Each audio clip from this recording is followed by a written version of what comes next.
Dear local bar found there are many videos on this topic while renovating. Subscribe and like to know when the videos are released. The space was formerly a garage. The photo shows a rotary platform built into the base of an old building. This is a rare but practical mechanism from the early 20th century, used in garages, workshops, or carriage yards. Its primary purpose was to rotate a car or carriage in place, especially in confined spaces where conventional turning was not possible. These platforms were particularly relevant in the early decades of automobile development, when many models lacked a reverse gear. The car would drive onto the circle, and the platform would be manually, sometimes mechanically, rotated in the desired direction, allowing the car to move forward. Today, such discoveries are true engineering artifacts. They demonstrate how, in an era before complete mechanization, people solved logistical challenges through ingenious and reliable solutions. This design can provide valuable insights into the history of the building and the transportation infrastructure of the early 20th century. I found this weird screw-looking thing while hiking in the Alps. What could it be? The photo shows an old mechanical fuse from an artillery shell, most likely made in Germany during World War II. This is a remote fuse with a timer that allows you to set the time or distance at which the shell will detonate after being fired. The rotating ring with numbers is used to fine-tune the detonation, such as setting it to explode in the air at a certain height above the ground. These fuses were commonly used in anti-aircraft artillery and for shooting at infantry in cover, ensuring that the shell would explode before it hit the ground. The lower part of the device is threaded and screwed into the head of the projectile. Judging by its appearance, the fuse has long been deactivated, but any such finds in the forest or mountains can be potentially dangerous. The historical value of such items is high, especially if they are well preserved. It washed up on a beach in Florida. What does it look like? Could it be part of a ship or a submarine? The photo shows an autonomous seawater desalinator that was washed ashore in Florida. This device was developed by the Canadian company Onika Technologies. It uses the power of waves to produce fresh water directly from the ocean, without requiring any electricity or fuel. The principle of operation is based on oscillatory motion. The waves lift and lower the platform, creating pressure in the pump system. The seawater enters the device, passes through filters, and only concentrated brine is released back into the ocean, without harming the environment. The resulting fresh water can be used for domestic, agricultural, or emergency purposes. These systems are commonly used in remote areas, islands, and disaster-prone zones.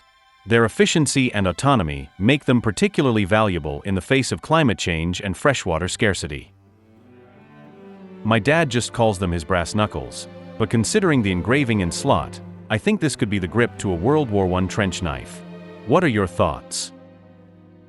This is not just a knucklebone, but the historical handle of the US 1918 Mark I trench knife, which was used by American troops at the end of World War I. This knife was specifically designed for close combat in the narrow trenches, where traditional cold weapons were inconvenient. The brass handle combined the functions of a knucklebone and a blade holder. The blade was inserted into a special slot, and the massive backplate was used as a skull crusher for striking the head or protecting against parries. The marking US 1918 confirms the military origin of the item. This weapon was characterized by its rigidity and versatility, allowing for simultaneous stabbing, cutting, and crushing strikes. Today, such specimens are highly valued by collectors as authentic artifacts from the Great War era. Dear friends, there are many videos on this topic on my channel. Subscribe and like to know when the videos are released. What is this stabby thing on wheels that arrived in the mail by mistake from Jamaica, New York? This device with 2 wheels and a sharp metal spike is a manual weeding tool specifically designed to remove weeds from cracks and joints between tiles, stones, or concrete panels. These areas, such as along pathways, driveways, or in gardens, can be difficult to access with standard tools, making this specialized tool a valuable asset. The wheels make it easy to maneuver the tool along the crack, while the angled, sharpened metal spike carefully and precisely removes the weed's roots. This is especially useful for those who want to keep their garden in order without using chemicals. The tool mechanically destroys the root system of plants, preventing them from spreading. At the top, there is a handle attachment, usually made of wood or metal, which can be quickly installed and removed using thumb screws. This tool is suitable for both gardeners and homeowners who want to maintain a clean and organized garden without much effort. It is battery-free, eco-friendly, and easy to store. Found in a public park/disc golf course. Everything not screened in is removable. What is it for? This is a house for solitary bees and other beneficial insects, such as ground beetles, lacewings, and wild wasps. It is installed in parks, summer cottages, and ecological trails to attract insects that play an important role in nature, such as pollinating plants and controlling pest populations. The design of the house includes removable sections with various fillings, such as hollow stems, bark, cones, dry grass, and perforated wooden blocks. These materials imitate cracks in tree bark, cavities in the ground, and other natural shelters that insects use in the wild. These houses are especially important for solitary bees, which do not live in hives and do not produce honey, but still pollinate plants just as well as their honey-producing counterparts. The house helps them find a safe place to lay their eggs and overwinter, while also helping humans to preserve biodiversity in urban areas. I found a grenade while hiking in the Swiss Alps. What do you think? The photo shows a mortar mine stuck between rocks. Based on its shape, tail, and markings such as 91 to 1570, it could be an 82mm or 81mm training or combat mine used by NATO or Warsaw Pact armies. Despite the potential training markings, these munitions can remain deadly even after decades. The fuse may be sensitive to vibrations, heat, or attempts to move it. Although Switzerland has not been directly involved in world wars, mountainous areas, especially near borders or former military training zones, may contain such discoveries. These could include forgotten ammunition from training exercises, dropped from helicopters, or accidentally left in remote areas. It is crucial to avoid touching these objects. Instead, record the coordinates, take photos from a safe distance, and inform the local police or emergency services. Even if the mine appears old or rusty, it can still detonate with minimal impact. This is a rare but very dangerous reminder of how war can leave its mark even in the most peaceful places. Found while helping a friend clean out a house. What could it be? The photo shows a tabletop model of a steam engine, which is often used for educational or demonstration purposes. It is a scaled-down version of a real steam engine that operates on the same principles as the engines used in the 19th and early 20th centuries. Water is poured into the cylinder boiler, and a dry fuel, such as an Espet tablet, is placed underneath and ignited. As the water boils, the steam creates pressure, which is released through a valve into the working chamber, causing the flywheel and piston to move. The model starts to work. It moves like a real steam engine, only in miniature. This device was used as a physics teaching tool or simply as an engineering toy that helped to visualize the principles of steam, pressure, and mechanical motion. Despite its compact size, it is a true mini-machine that captures the spirit of the old engineering era. The landlord found it in the basement. Heavy metal. I don't even know what it looks like. What is it? The photo shows an antique hand soldering iron used before the advent of electric models. It is a heavy tool with a massive copper tip, which was heated over an open fire, most often on a coal or gas burner. The spiral rod is not a decorative element, but a functional part that provides a strong connection between the copper stinger and the metal holder. The copper tip accumulated heat, allowing the solder to melt and connect metal parts. This type of soldering iron was used in forges, workshops, boiler repairs, roofing, and other industries that required a powerful and long-lasting heat source. Despite its archaic appearance, it was an essential and precise tool during the pre-electrification era. What is this random structure I found in the middle of the forest? This is a single-person shelter, most likely from the Second World War. These structures were known as foxholes or one-man bomb shelters, small dug-in points designed to provide individual protection for soldiers from artillery fire, shrapnel, and airstrikes.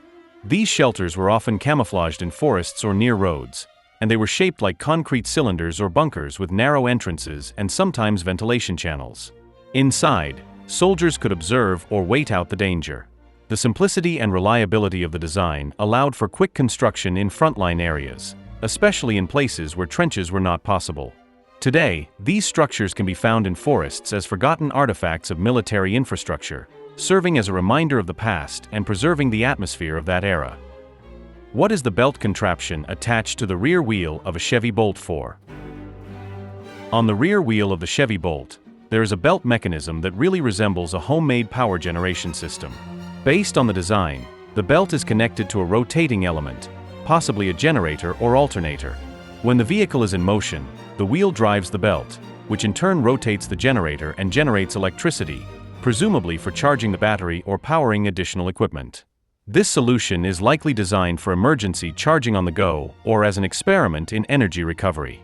However, its effectiveness and safety are questionable, especially considering the potential energy losses and mechanical risks.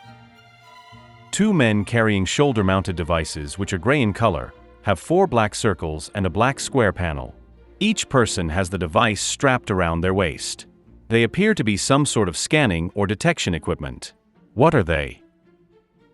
The photo shows 2 people carrying unusual devices on their shoulders, similar to portable screens or sensors.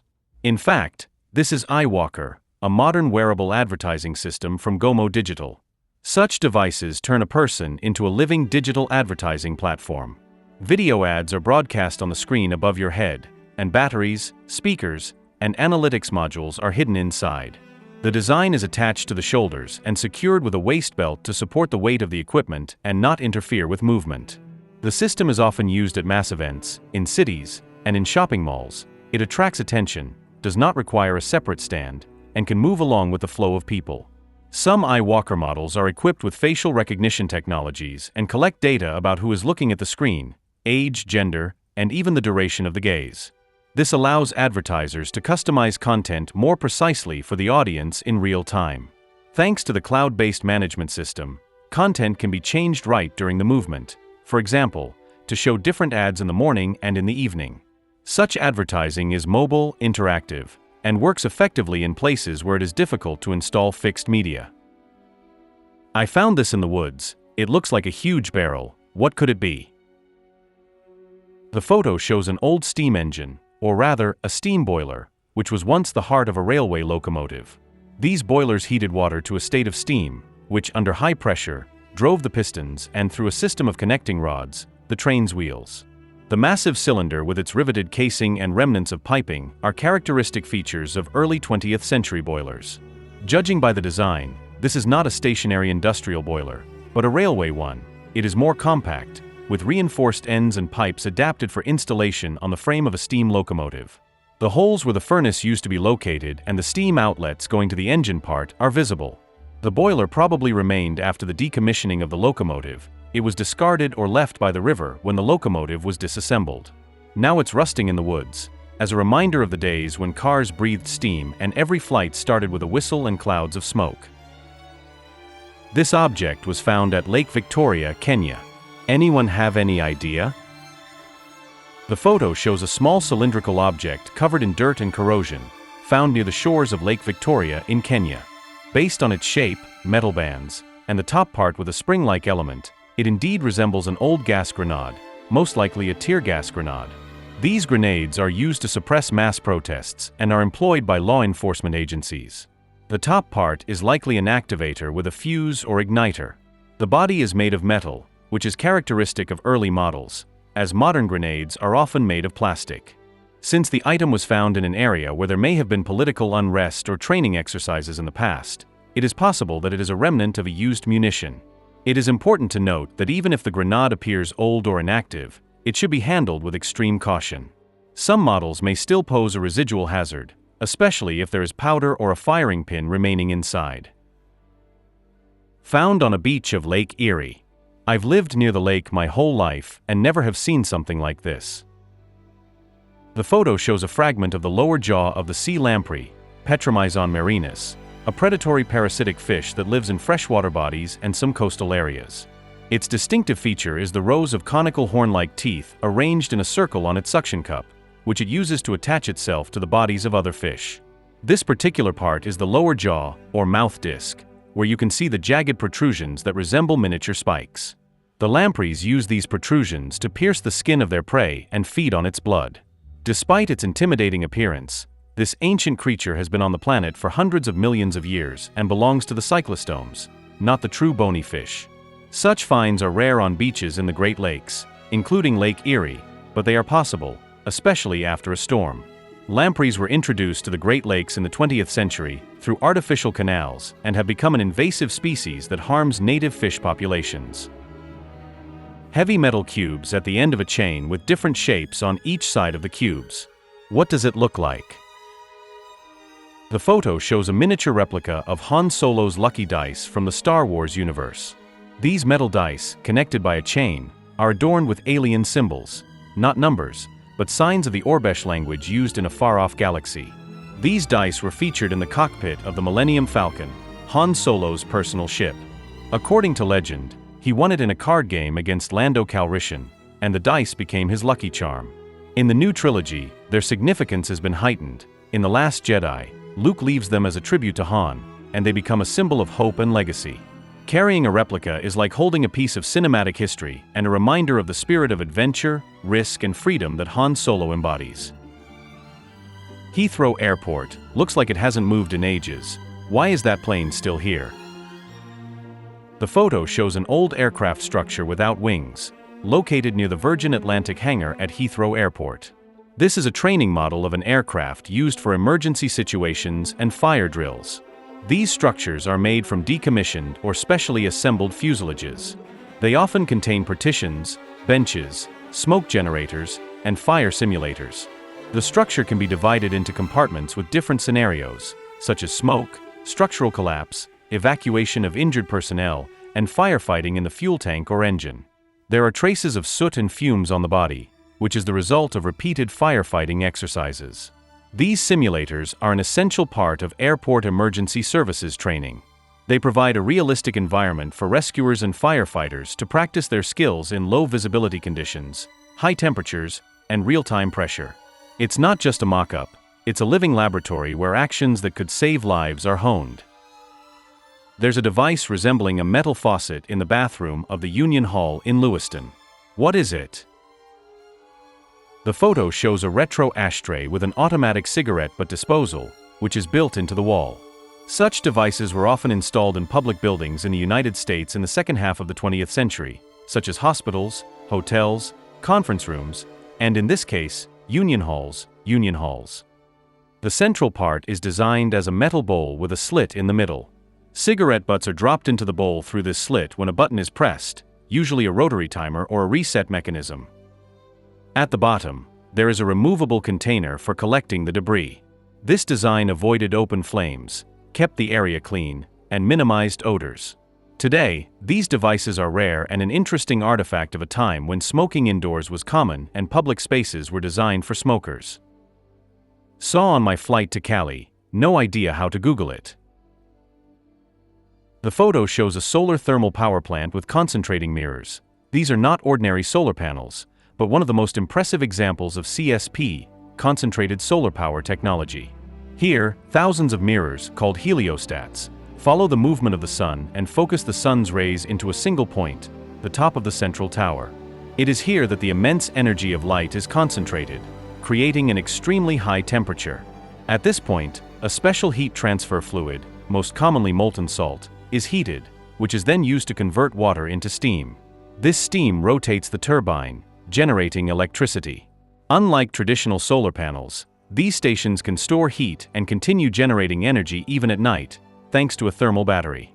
These installations are particularly effective in arid and sunny regions, such as the deserts of Nevada, California, and North Africa.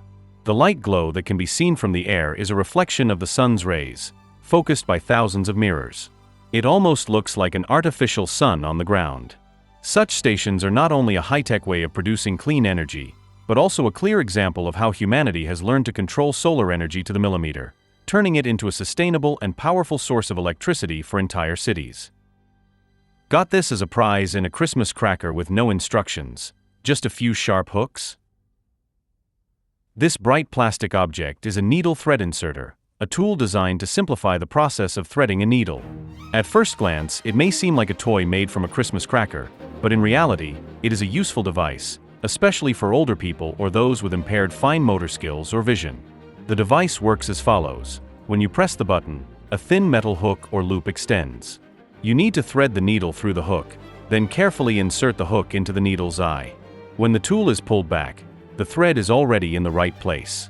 The green part on the chain is used for fixation and can also serve as an additional holder. Despite their simple design, these thread insert tools are not only useful for everyday use, but also find applications in sewing workshops, especially when working with thin needles and delicate threads. Thank you for watching. Write in the comments which items are unclear to you, and I will be happy to explain them. Please like and subscribe to the channel.